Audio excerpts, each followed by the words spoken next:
하루를 살아도 주께 경배. 오늘 말씀의 제목입니다. 서정적이고 감미로운 노랫말 때문에 어느 해에 작사상을 수여받은 사랑을 위하여라는 대중가요가 있습니다. 많이들 아시지요? 제가 청년 때에 아주 인기가 있었던 그런 가요이지요. 그 노랫말 가운데 제법 계속 기억이 나는 가사가 있습니다. 하루를 살아도 행복할 수 있다면 나는 그 길을 택하고 싶다. 단 하루를 살아도 하고 싶은 일, 그것을 한다면 정말 행복하지 않겠습니까? 선생님들이나 부모님들의 역량이었지만 제 중고등학교 때는 그것이 공부라고 생각하는 친구들이 제법 많았습니다. 저는 더 그렇게 생각했습니다. 학교에 다닐 수 없는 형편이기 때문이었습니다. 단 하루를 살아도 그것 하면 행복할 것 같은 일, 청년 때는 연애라고 생각하는 청춘들이 꽤 많았습니다. 그것이 우리네 인생의 보편적인 모습입니다. 다른 문화, 다른 시대라고 크게 다를 것 같지 않습니다.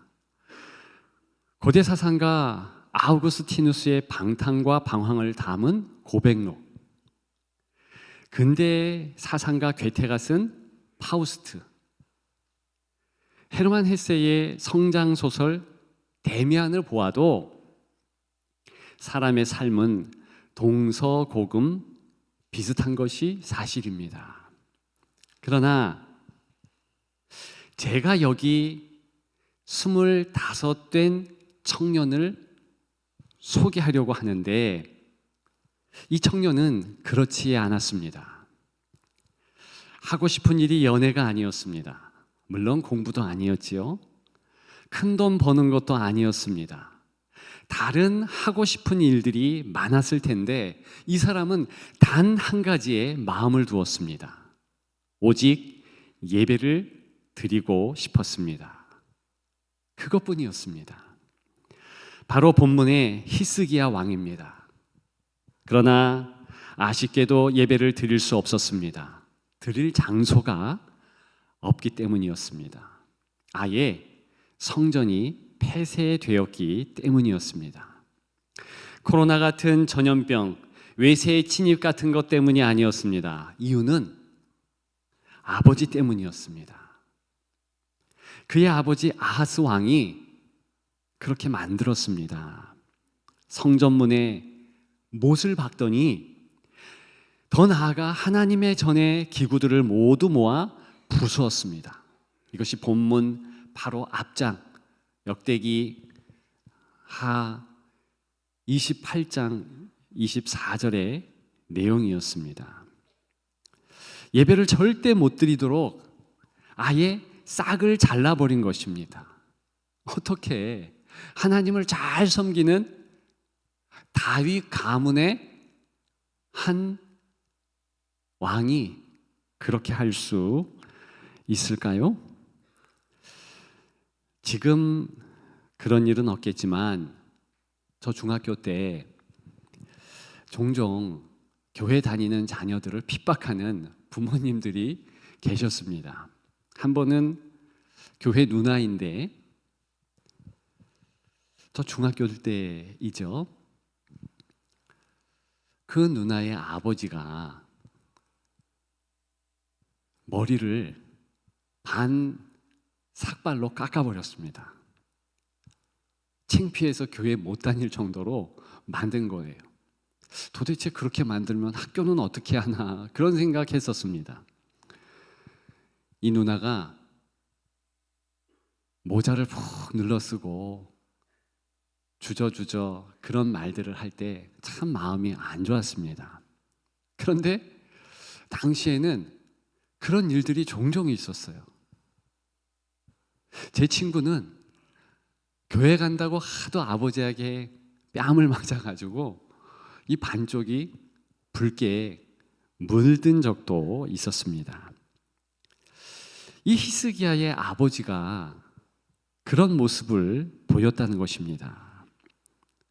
이 아버지는 더 나아가서요, 예루살렘 곳곳에 이방신의 제단을 쌓고 분향하게 했습니다.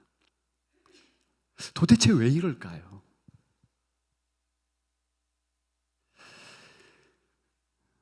바로 이러한 힘들고 어려울 때에 히스기야는 하나님 앞에 예배 드리는 것이 단 한 가지 소원으로 분명하게 자리 잡게 됩니다. 9살부터 25살 될 때까지 아버지 재위 기간 내내 그렇게 소망했다고 봅니다. 누구의 영향이었을까요? 당연히 어머니의 영향이었을 것입니다. 외할아버지는 스가랴였는데 이 신앙이 무척 좋은 분이었습니다. 어머니 역시도 할아버지의 영향을 받았을 것입니다. 모세의 어머니 요게벳, 사무엘의 어머니 한나, 디모데의 어머니 유니게와 같이 자녀를 신앙의 사람으로 세운 것입니다. 그 결과 역대하 29장 3절에 보면 첫째 해 첫째 달에 라는 말이 나옵니다. 바로 그 해가 드디어 히스기야가 왕위를 물려받은 때입니다. 바로 그때 하루를 살아도 행복할 것 같은 그 일, 예배 드리는 바로 그 일을 행했다는 것입니다. 예배 드림에 참으로 기쁨 됩니다 하며 예배 드리기 위해서 여러 일들을 행하며 드디어 예배를 드렸다. 이것이 오늘 본문의 정황입니다. 여러분들의 예배는 어떻습니까? 혹시 그저 여느 주일처럼 이 주일을 맞이하신 것은 아닌지요? 오늘이 성탄 이브구나. 그렇게 잠시 생각만 한 것은 아닌지요? 열망하고 또 열망해서 예배 드리는 이 히스기야와 같은 예배자는 우리 가운데 없는지요? 오늘은 예수 그리스도를 생각하는 대림절기의 마지막 주일입니다.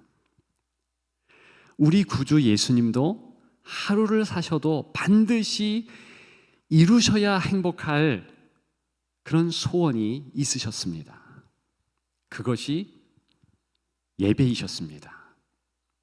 히스기야와 다른 점이 있다면 이 히스기야는 예배 드리고 싶어 하는 소원이었지요.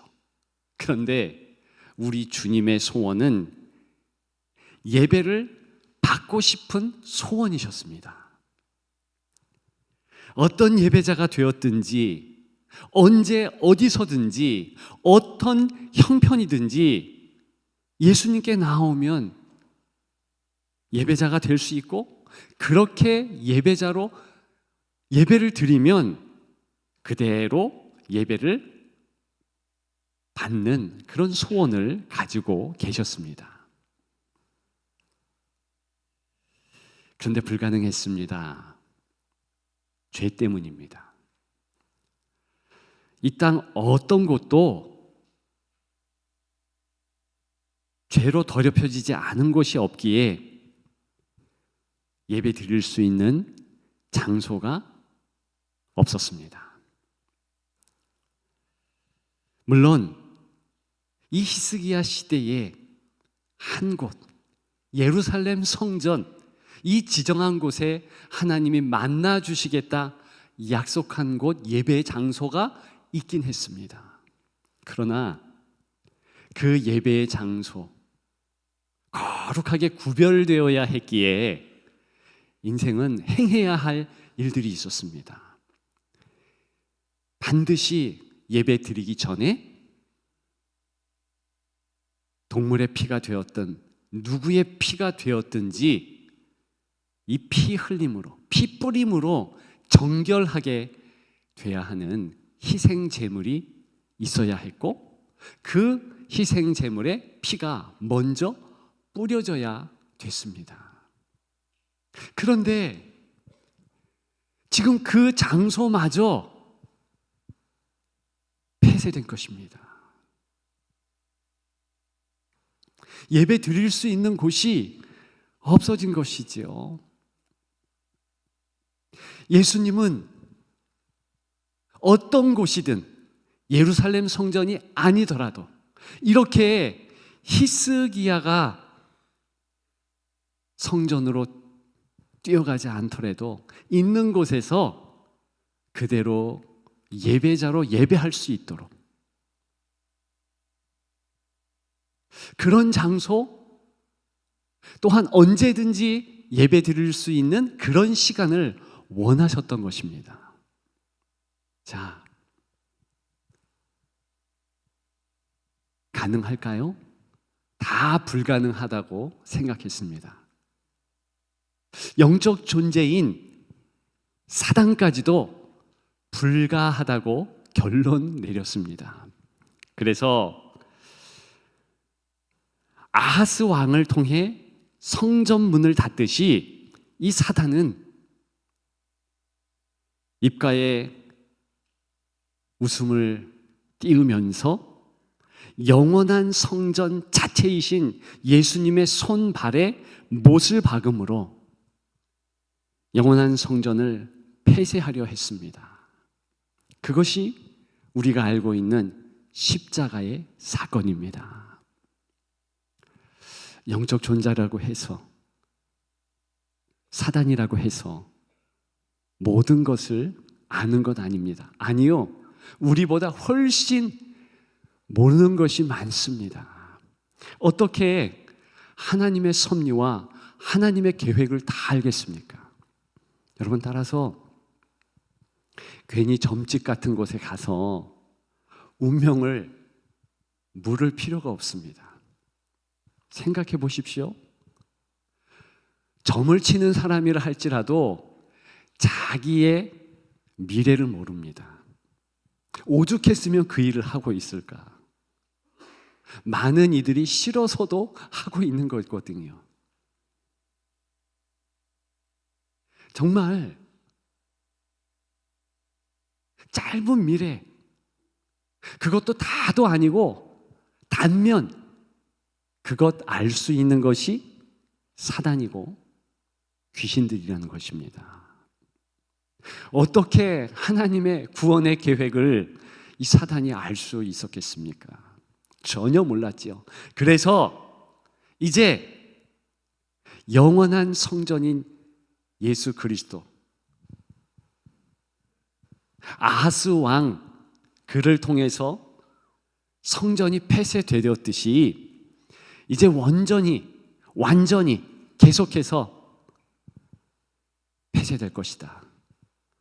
하나님을 예배할 수 있는 예배자는 전무하게 될 것이다 확신했습니다. 그런데 우리 하나님 아버지께서 어떻게 하셨습니까? 3일 만에 예수 그리스도를 부활케 하셨습니다. 따라서 우리 예수님께서 흘리신 그 피를 어린 양의 세상을 정케 하는 피로 바꿔주셨습니다. 한낱 피해자의 피가 아니라 이 세상을 넉넉히 깨끗게 할 그 피로 우리 하나님 아버지께서 받아주셨습니다. 이제는 정말 예수님 소원대로 모든 성도가 예수 그리스도 이름으로 그분을 통해서 전천후로 예배를 드릴 수 있게 되었습니다. 밤에도 낮에도 더울 때에도 추울 때에도 비가 올 때에도 오늘처럼 눈이 좀 내릴 때에도 상관없이 그렇게 예배를 드릴 수 있게 되었습니다. 이것이 참으로 우리에게 준 하나님의 큰 은혜인 줄 믿습니다. 이 히스기야도 그러한 예수 그리스도의 피 보혈을 알기라도 있는 듯 상징적인 행동을 곧 합니다. 예배를 드리려고 하니까 이제 성전 문을 열어야 되겠지요. 박아놓은 못, 널판지 이런 거를 다 치웁니다. 그 다음에요, 어린 양 그리고 여러 제물들의 피를 받습니다. 다 뿌립니다. 다시 정케하도록. 그것은 이제 시간이 흘러서 예수 그리스도의 십자가의 피를 상징하는 것이지요. 그러면서 이 히스기야는 열왕기하 29장 4절과 5절에 보게 되면 제사장과 레위인들을 성전 옆 동쪽 광장에 모이게 합니다. 그리고 명령하지요. 성전을 정케하라. 이방 신상과 제단을 없앴습니다. 이미 아하스, 이 히스기야 아버지가요, 성전을 그렇게 하나님 예배를 못 드리도록 폐쇄하고 그 뜰 같은 곳에 아주 빼곡히 이방신으로 채워놓았거든요. 다 치우도록 했습니다. 성전의 안 등불을 다시 켰고요, 분향하도록 했습니다. 오늘 우리 하나님 아버지께서 저와 여러분들이 예수 그리스도의 첫 성탄을 생각토록 하십니다. 그런데 이 히스기야 왕과 같이 우리 하나님 아버지께서는 어떤 목적을 가지시고 첫 성탄절에 사람들을 모으셨습니다. 그리고 그들이 예수님께 경배할 수 있도록 보내셨다는 것입니다. 어떤 목적입니까? 성전을 청결하기 위해서요? 아니요. 당연히 그 목적은 아니죠. 예수 그리스도께서 그분의 피보혈로 말미암아 모든 것을 정하게 하셨습니다. 그러면 하나님께서 왜 사람들을 모으셨고 첫 성탄절에 경배하도록 보내셨을까요? 그것은 단 하나. 봐라, 이제 누구라 할지라도 예수 그리스도를 통하여 예배 드릴 수 있다. 내 그 예배 받는다. 이것 때문입니다. 자, 누구를 모았고 누구를 보내셨기 때문에 우리가 성경을 보면 그 사실을 너무나 잘 알 수 있을까요? 목자들을 모으셨습니다. 동방박사 부르셨습니다. 그리고 그들을 보냈죠. 우리가 간과하는 목자에 대한 사실이 있습니다. 당시에 이 목자들은 세리급의 죄인 중에 죄인이었습니다. 그들 모두를 그렇게 취급했어요. 일단 이 양치는 자들은 정결법을 무시하는 사람들이었기 때문에 그랬습니다. 야영을 해야 되잖아요. 양들 치는 게 쉽지 않습니다. 중동은 더 그렇습니다. 쉴 새 없이 이들 저들 저 계곡 이 계곡 다녀야만 했습니다. 씻을 시간이 없어요. 씻을 물도 전무합니다. 그래서 항상 정결 예식에 의해서 깨끗이 손과 이 발과 얼굴을 닦아야 하는데도 불구하고 이들은 길게 몇 년 동안, 짧게는 몇 개월 동안 씻지 못했습니다. 죄인이지요. 정결법을 지키지 않았으니까. 그리고 이 목자들은요, 남의 영토, 남의 소유지에 들어가서 양들의 풀을 먹였습니다. 게다가요, 남의 소유지인 나무의 열매를 스스럼 없이 먹었습니다. 살아야 하니까. 들에서 생활하는 이들이니까 당연히 자기들을 합리화시켰고, 그런 모습을 보면서 동네 사람들 또한 이스라엘 대부분의 사람들이 저들은 세리급의 죄인들이다, 그렇게 취급했다는 것입니다. 그들이 첫 성탄절 예수 그리스도의 경배 예배식에 참여했다는 것입니다. 뭘 의미할까요? 이제는 주님의 이름을 부르면 누구든지, 어떤 형편이든지, 어떤 처지에 있든지 예배할 수 있고 내가 그 예배 받는다, 그런 뜻입니다. 동방 박사들, 이들은요 이방인 중에 이방인들이었습니다. 좀 전에 점치는 이들에 대하여 말씀을 드렸습니다만, 우리 시대에 점치는 이들 별로 존중받지 못하죠. 일단의 어떤 이들에게는 존중받겠지만 보통 그렇지 못합니다. 물론 고대 사회는 달랐습니다. 하늘의 별을 보고 점치는 것을 과학이라 그렇게 여기는 시대였습니다. 그럼에도 불구하고 그렇게 하나님 외에 다른 것을 보며 운명을 논하는 자들, 게다가 철저한 이방인들, 그들은요 절대로 경멸을 받으면서 예배자로 나아갈 수 없는 이들입니다.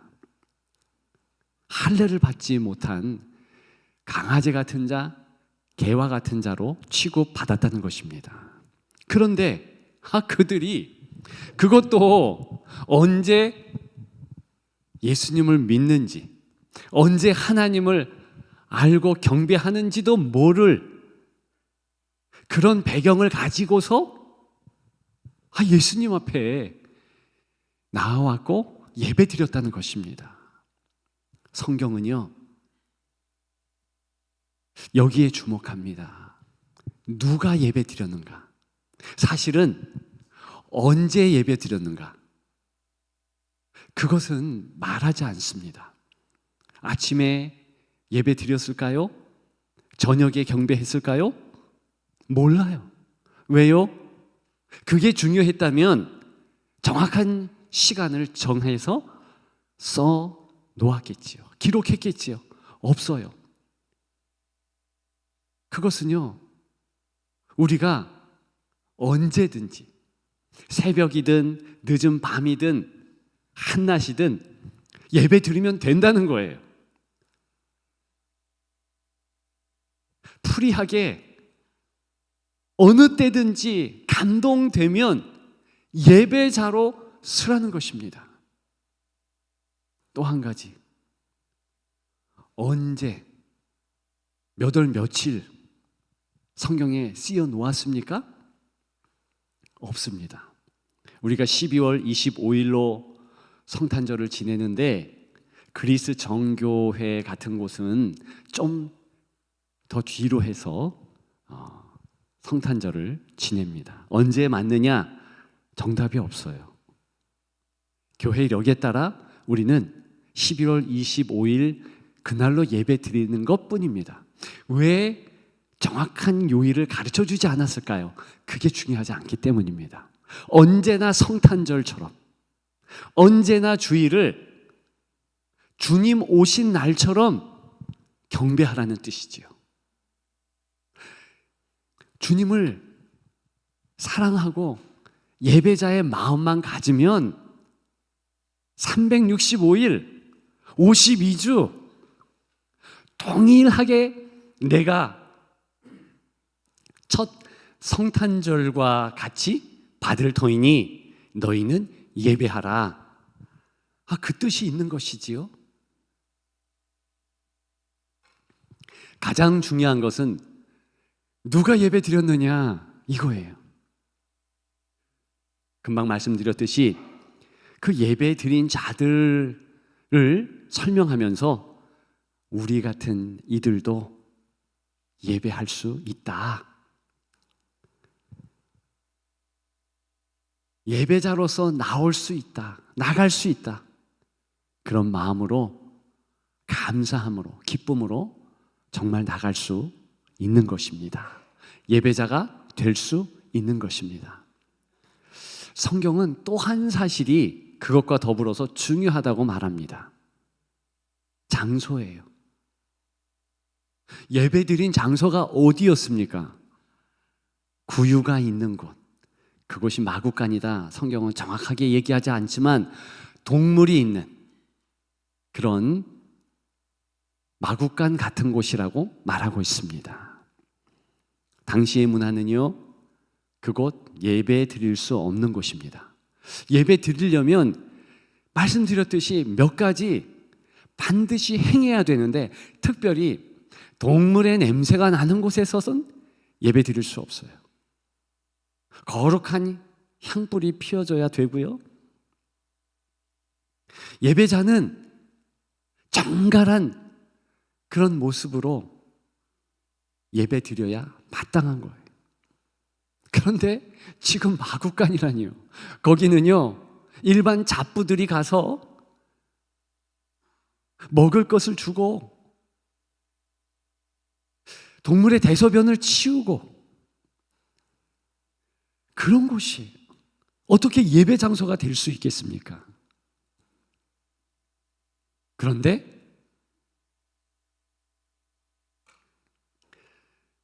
바로 그곳이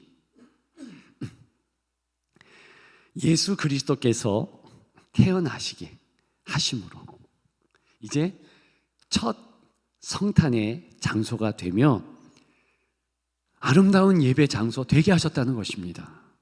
전 이 부분이 너무 좋습니다. 여러분, 언제 어디서든 무엇보다도 우리 생각에 이곳이 예배드릴 곳은 아닌데 라고 생각하는 곳에서 더 예배드리십시오. 하나님의 뜻입니다. 말씀을 준비하면서 제 군대 때가 생각났습니다. 훈련 때예요. 야영지예요. 주일부터 시작된 이제 행군이었기 때문에 예배를 못 드리고 화요일까지 간 뒤였습니다. 근데 저와 다른 바로 위 고참 사병 한 사람과 누가 들을세라 몰래 뒤쪽으로 가서 조심조심 작은 소리로 그렇게 찬양하고 외웠던 말씀 같이 나누고 그랬습니다. 그런데요, 강력한 성령의 임재를 저도 느끼고 같이 예배드린 이도 느꼈습니다. 저는 그 예배가 잊혀지질 않아요. 제가 드렸던 예배 가운데 가장 하나님이 흠양하신 예배 중에 예배 아닌가 싶습니다. 바로 그것입니다. 어느 곳에 있든지 그리스도를 부르는 마음으로, 영광 돌리는 그 마음으로 예배자로 나아가면 우리 하나님께서 다 받으신다는 것입니다. 예수님은 하나님 아버지의 보좌 우편에 현재 계십니다. 그러나 한편 예수님의 보좌는 낮고 천한 마구간 같은 우리의 마음에 위치합니다. 소위 출장 보좌이지요. 은행도 출장소가 있고 정보기관도 출장소가 있습니다. 그런데 보니까 원조는 예수 그리스도의 출장 보좌예요. 높고 높은 하나님 보좌 우편이 원래 그리스도께서 좌정하신 곳입니다. 그럼에도 불구하고 저와 여러분 낮고 천한 마구간 같은 곳에 내려오셔서 우리 마음에 좌정하시면서 우리의 경배를 소망하시면서 받는 것이지요. 왜 그렇게 하십니까? 우리를 사랑하시기에 그런 것이지요. 저는 이 예배가 너무 귀한 시간이라고 확신합니다.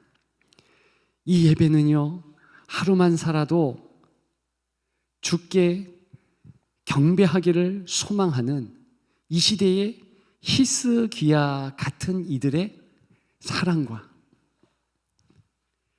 하루만 살아도 나에게 경배하는 이의 예배를 받으리라, 그렇게 마음을 다하는 예수님의 그 사랑이 만나는 접전이라는 것입니다. 접점이라는 곳이. 그래서 이 예배 장소는 기적의 장소입니다. 누가 참으로 그렇게 예배를 원하시는 예수 그리스도의 마음을 아는가? 그리고 그 마음에 부응해서 진정한 예배자가 되는가? 그 예배자가 되면 어떤 형편이든 어떤 형국에 있든지 은혜 받고 하나님의 놀라운 사랑, 그 하나님의 기적을 체험한다는 것이지요. 요한복음 4장 보십시오. 참으로 예배하는 자, 내가 찾는다. 신령과 진정으로 예배하는 자, 내가 찾는 바로 이때에 나는 누가 그렇게 예배하는 자인가 보고 있다. 그래서 그 예수 그리스도의 눈에 띈 자가 사마리아 여인 아닙니까? 그의 예수 그리스도의 그 놀라운 사랑 경험한 이후에 나 정말 이제는 지금까지 살아온 방식으로 살 수 없습니다. 완전히 그 삶이 바뀌었다는 거 아닙니까? 저와 여러분들이 바로 그 예배를 통해서 그렇게 바뀔 것입니다. 어떤 분이 성탄 카톡을 저에게 보내오셨습니다. 이 세상 최고의 선물 예수 그리스도, 이렇게 첫 어구가 시작되었고요. 뒤에 짧은 몇 가지 내용이 있었는데, 근데 예배를 또 설교를 준비하고 있는 때라 이 세상 최고의 선물, 이 표현에 계속 마음이 간 거예요. 생각하고 또 생각했습니다. 야, 정말 최고의 선물을 받았다는데, 아니 거기에 합당한 것이 내 마음인가? 여러분들도 최고의 선물 받았다고 동의하시지요. 그런데 동의하고 있는 여러분들의 표정이 이 정도입니까? 저는요, 이 최고의 선물이라는 표현을 생각하면서 몇 가지 장면이 떠올랐습니다. 미국의 오프라 윈프리 쇼 아시잖아요. 이 귀한 이 쇼를 진행하는 이 윈프리가요, 깜짝 이벤트를 많이 합니다. 근데 제가 봤을 때 어떤 이벤트를 했냐면, 많은 그 승용차 없는 가난한 이들 방청객에 모은 거예요. 그 몇 명에게 이제 승용차를 제비 뽑아 준다, 아니면 이렇게 봐서 사연이 너무 마음을 울리면 준다, 이 정도 이제 홍보했고, 거기에 뽑힌 사람들입니다. 그런데요, 이제 그 프로그램 말미에 참여했던 방청객 모두에게 승용차 한 대씩을 쐈습니다. 그랬더니요, 모든 사람들의 표정을 클로즈업 시키는데요, 얼굴이요 너무 놀라는 거예요. 그리고 환호를 하고 어떤 이들은요 눈물까지 흘리더라고요. 그리고 오프라 윈프리의 그냥 이름을요 얼마나 구세주인 것처럼 부르는지요. 여러분, 그거보다는 더 나아야 되는 것이 우리의 표정 아니겠습니까? 우리의 기쁨 아니겠습니까? 또 한 장면은요, 제 제자 가운데 이수, 삼수를 하고 드디어 원하는 대학에 합격한 거예요. 이 아이가요, 너무 좋으니까 전화했는데 한 걸음에 달려와서 또 자기의 합격 소식을 이 대면하여 전했습니다. 하루 종일 밥 안 먹어도 괜찮대요. 얼마나 기쁜지.